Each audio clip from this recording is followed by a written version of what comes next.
Assalamu alaikum dear viewers, how are you? Today we will discuss some very important definition on the pathology. These are the basophilia in eosinophilia in these two, and karyolysis, karyohexis and pycnosis in these three. So first of all we will discuss hematoxylin and eosin for the concept of basophilia and eosinophilia. So you know that the hematoxylin and eosin is the very basic and very useful stain in the histopathology and the pathology. So we all know that the hematoxylin stain the nucleus, right? But in some situations like our very difficult viva, we will forget that. So how you will remember it? You know that the N is very similar to H. Okay, if you draw a dotted line there, it is a N-like structure. So from the hematoxylin H, you will remember the N nucleus. This is very important and very easy to remember. This is a mnemonic. So you know that the nucleus is very negatively charged because of the phosphate present on it, and hematoxylin is positive charge because you know that the negative charge attract the positive charge. If nucleus is negative charge, it will bind to the positively charged hematoxylin. Okay, in the viva you will also ask for these questions like hematoxylin is a cationic, anionic, acidic or basic dye. So you know that the hematoxylin have a positive charge. From the positive charge you will remember that positive is cation. So it is a cationic dye, very important. So next is, because positive you will also remember basic dye, because for negative it will be acidic. Okay, so hematoxylin is a cationic dye or basic dye, right? It has a positive charge which react with the negative of the nucleus, and the hematoxylin stain the nucleus. Now we will discuss that what is the basophilia. So suppose that I am working in the lab and I stain a tissue biopsy, and this is the cell which I stain, right?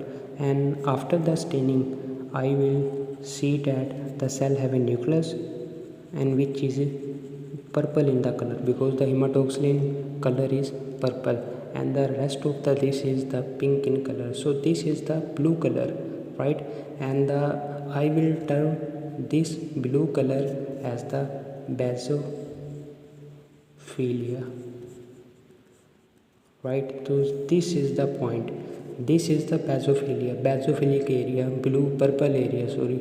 This is the purple area which is a basophilia.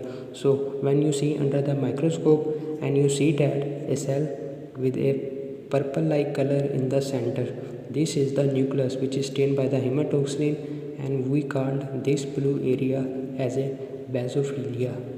So after the basophilia there is another very much confusing term which we read in the histopathology, which is the basophilic structure. So what is the basophilic structure?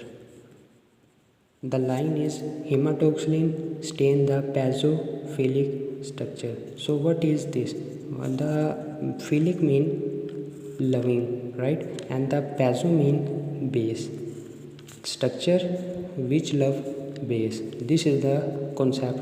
These are the structure which love the base. And what is the base? Hematoxylin is the base. This is any structure. The nucleus is the structure in this. Philic love, nucleus love, baso mean basic cheese, basic thing, and in this it is the hematoxylin is the base.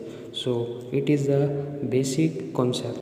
The next is the eosin. We know that the eosin stain the cytoplasm. Okay, so the eosin stain cytoplasm. Cytoplasm have which charge? Cytoplasm is a basic, so it is a positive, and the eosin is negative because positive attract the negative charge, and after this staining occur.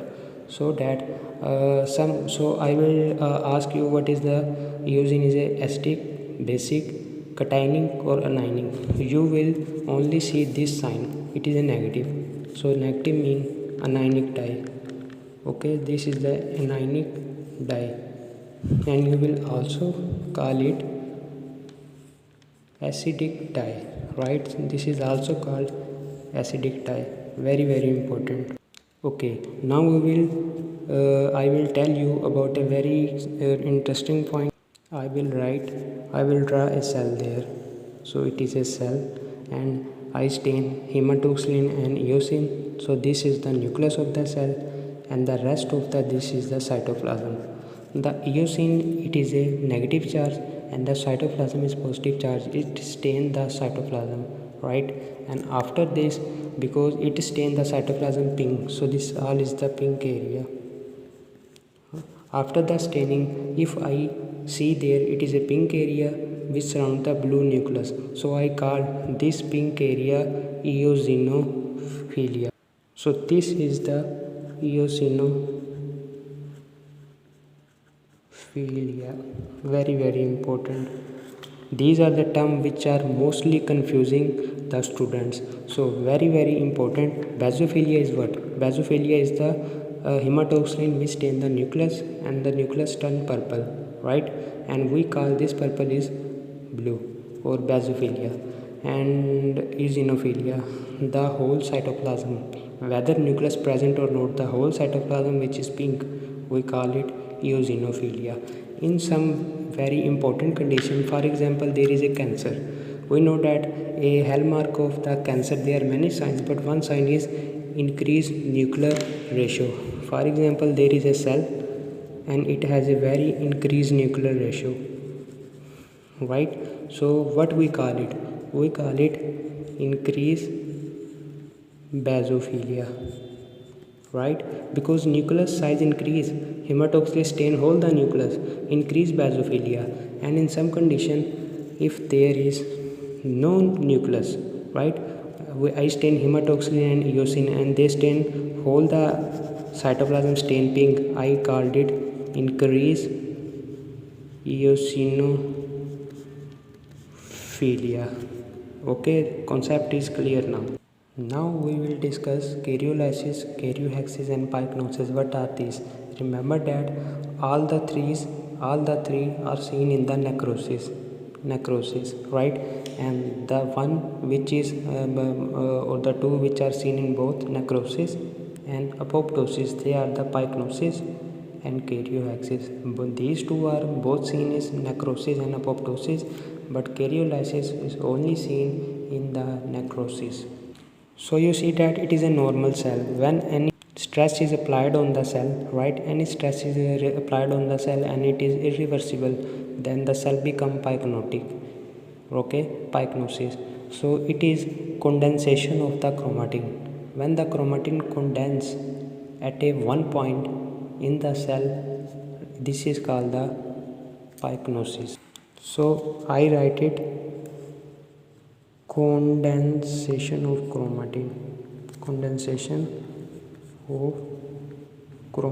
The next is karyohexis. After the pycnosis, the karyohexis happen. What is the karyohexis? Karyohexis is the rupture of